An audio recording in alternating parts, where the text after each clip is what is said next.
Hey, I'd be willing to bet that you've asked yourself the question before, what's the minimum I can do to get by? Or if there's a pass-fail line, how can I get above that line without doing too much, but still stay and do just enough to get by? I did this a lot in school growing up. In high school, I was a stereotypical C student. And that was fine. I got my diploma. But when I went to college, it became more of a problem. I kept that same mindset. I thought to myself, if I could just do the bare minimum to get by, I'll be all right. Until it became time to transfer to university. And they required a minimum 2.75 GPA, and I was like at 2.1, so I had a ways to go. And I knew I had to change something. And so what I did is I changed my approach to learning. I actually set aside time every week to study, to read my textbooks, and not just do the bare minimum anymore. And I actually started grasping the concepts that my teachers were trying to teach me, so I actually knew what I was doing when I went into tests. And I did. I got my GPA up, I got transferred, and I graduated with my bachelor's in business with a 3.5. But it took a drastic change in my approach. Instead of asking, what's the minimum I have to do, I started asking, what's required of me to learn this material to get by? And when we ask the question, what's the minimum I can do to get by? It's kind of funny in a story like this, and it ended well. But when we do it with relationships, when we do it with the people that we interact with, how can I do just enough good? It's a little bit messed up. And Jesus actually ran into the same issue where this professional do-gooder, this religious leader, asked him a question. And this interaction takes place in Luke chapter 10, verse 25. It says this: one day, an expert in religious law stood up to test Jesus, asking him this question. And he says, teacher, which is kind of interesting because that's like an endearing term. He's giving him respect, which they didn't usually give Jesus respect. What should I do to inherit eternal life? Well, there's the bombshell. He's asking, what's the minimum I can do to get the prize that we're all after? Jesus replied, well, what does the law of Moses say? Knowing full well this guy is well versed in the law of Moses. This is what Jewish people live by. He says, how do you read it? The man answered, you must love the Lord your God with all your heart, all your soul, all your strength, and all your mind. And you should love your neighbor as yourself. Jesus says, right. Do this and you will live. You got to figure it out, man. You already know what you're doing. He's stroking his ego a little bit. He's like, you know the answer to this. But the man wasn't done yet. He wanted to justify his actions, so he asked Jesus, well then, who is my neighbor? Who's my neighbor? Is it the people that are just like directly touching my property line? Is that my neighbor? Is it the entire city? Because that's a lot of work. I can't be that to everybody. Is it the entire world? I mean, who's my neighbor? What he's doing here is he's asking the question, what's the bare minimum I can do to get by? And Jesus, instead of answering his question straight on, he tells him a story, a parable that you guys are probably familiar with, whether you're a Jesus person or not. It's the story of the Good Samaritan. And what happens in this story, there's a Jewish man who goes off on a journey. And as he's walking down the road, he gets attacked, robbed, beaten, and left for dead.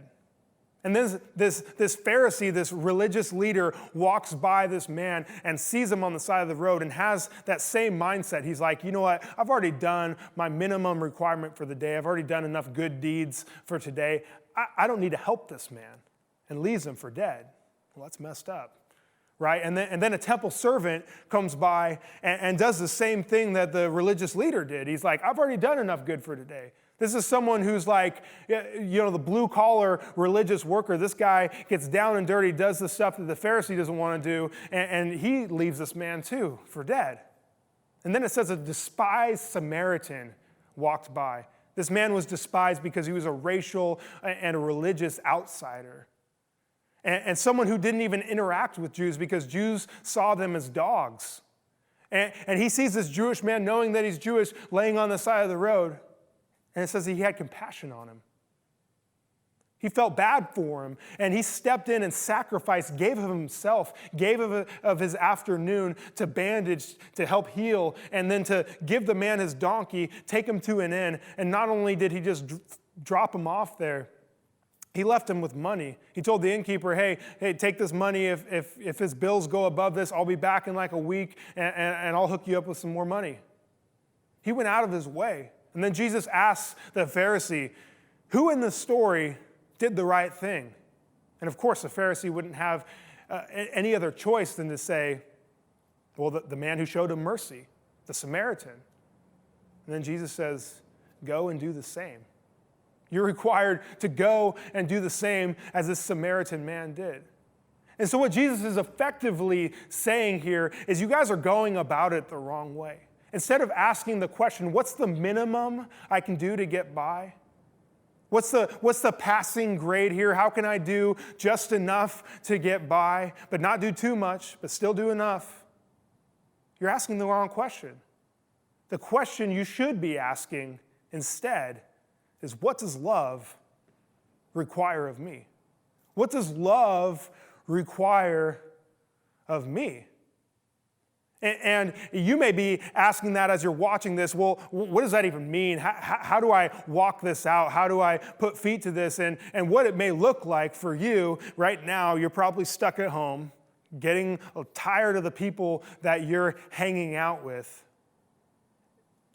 Asking that question, what does love require of me, means that you might have to go out of your way to do something that you wouldn't normally do. Like if your parents ask you to clean your room and you know that you and your brother are both supposed to clean your own rooms and he didn't clean his room yet. So instead of going to your parents and saying, hey, my brother didn't clean his room yet, so I didn't clean mine. It's saying, no, I'm going to do what love requires of me and listen to my parents. Another thing that love may look like is just being patient with your parents that are driving you nuts. Being kind to the people that you're doing life with in your house. Going out of your way to be kind to people. And this is where it becomes really tricky. Being kind to the people that it's not easy to be kind to. It may be an acquaintance that's not even a friend, just someone that you have on like social media, and you know because of their posts that they're struggling. And going out of your way to actually reach out and to help that person. Love isn't jealous. It doesn't get jealous of people who have more than you or seemingly have a better life than you. And this is another one that it's so hard, but it's so true. It doesn't delight in evil. Love does not delight in evil. It doesn't get excited when somebody else fails. I know there's like a lot of class elections going on right now, and it's so easy sometimes when you see someone that you don't like, when they fail, to pile on and just be like, hey, they deserve that. That's not love. Right now, love may just look like staying at home for a little bit, wearing a mask when you go to the store. Love looks different for a lot of people. But here's what I do know is love always requires sacrifice. Love requires giving something up. And it's not easy. And Jesus gave us the perfect example of what love looks like when he came to earth to die on the cross for us. He gave us a template of how we are supposed to love and give up of our own wants, our own desires for the people around us. And for Christians, you guys, this isn't just a nice suggestion. This is a command. We are required to do this. And for you non-Jesus people out there, you can hold us to this. You should be holding your Christian friends and family to this standard.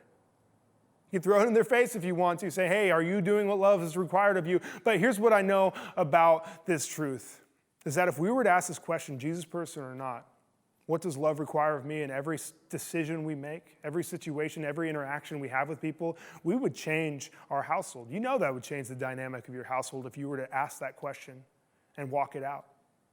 You know that if it could change your household, it could change our community. It would change our city, our state, and our world. So this week, as you go out, I'll challenge you to ask the question in every situation, what does love require of me?